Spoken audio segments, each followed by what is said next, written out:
राजीव और प्रिया की शादी को 1 दशक से ज्यादा हो गया था। उनके 2 बच्चे और सफल करियर था। वह दोनों साथ में बहुत खुश थे, लेकिन राजीव अक्सर प्रिया को हल्के में लेता था। एक दिन राजीव काम से थका हुआ और तनाव में घर आया। वह अपने बॉस से नाराज था, क्योंकि उसे ऐसा लग रहा था कि जितना काम वो ऑफिस में करता है, उसके लिए उसे अपने बॉस से प्रॉपर एप्रिसिएशन नहीं मिल रहा है। प्रिया ने उसका मूड देखा और उसे खुश करने के लिए उसका पसंदीदा खाना बनाया और धैर्यपूर्वक राजीव की सारी बातें सुनी जो वह महसूस कर रहा था। जैसे ही वे खाना खाकर उठे, राजीव कमरे में सोने चला गया और प्रिया किचन के बाकी काम समेटने में लग गई। अब अचानक राजीव को एहसास हुआ कि प्रिया सबकी जरूरतों का कितना ध्यान रखती है और वह उस पर कितना भरोसा करता है। घर चलाने से लेकर अपने बच्चों की परवरिश करने तक सब कुछ वो अकेले ही संभालती है। फिर भी उसके चेहरे पर हमेशा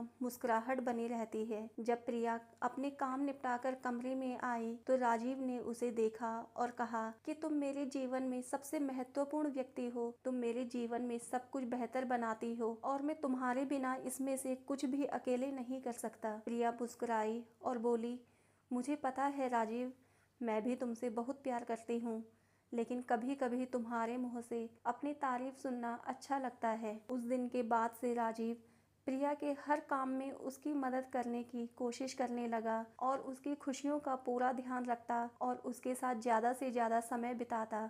राजीव ने महसूस किया कि शादी सिर्फ एक जीवन साथी होना नहीं, बल्कि साथ जीवन बिताने और हमेशा एक दूसरे का समर्थन करने के बारे में है। समय के साथ राजीव और प्रिया का रिश्ता और भी मजबूत होता गया। उन्होंने महसूस किया कि सफल विवाह की कुंजी सिर्फ प्यार ही नहीं है, बल्कि सम्मान और प्रशंसा भी है। उन्होंने सीखा कि पत्नी सिर्फ जीवन साथी नहीं होती, बल्कि जीवन में एक मूल्यवान साथी होती है। अंत में राजीव को अपनी पत्नी के महत्व के बारे में एहसास हुआ और उसने अपने रिश्ते को संजोना और कभी भी उसे हल्के में नहीं लेना सीखा।